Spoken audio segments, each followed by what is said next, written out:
এই দেখেন ভাই, আপনাদের এই রাস্তার থেকে কতটা নিচে, আর এর মধ্যে এখনো তাই পানি। এই আপনাদের জমি, এই যে পানি দেখা যাচ্ছে, এই এখনো এতে সব পানি। আর এই রাস্তা সমান করতে গেলে এতে যে কতটা মাটি লাগবে, ওই গাছের অর্ধেক সমান পর্যন্ত মাটি দেওয়া লাগবে, বুঝলেন?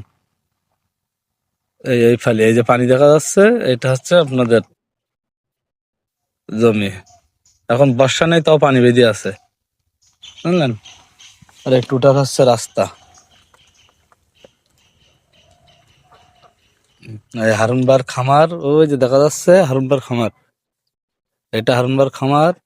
এই পাশেরটা অন্য লোকের, আর এটা হচ্ছে আপনাদের। এই কারণ এখানে যে পরিমাণ গর্ত, এখানে মাটি দিয়ে কোনো খামার করতে গেলে 2 লাখ টাকার মাটি লাগবে শুধু লেভেল করতে গেলে, বুঝছেন? এখানে আস্তে আস্তে দেখা যাচ্ছে মাটি দেওয়া যায়, অল্প অল্প করে রেগুলার দিতে হবে। জায়গাটা আপাতত তারে বুক হয়ে গেল, বুঝলেন?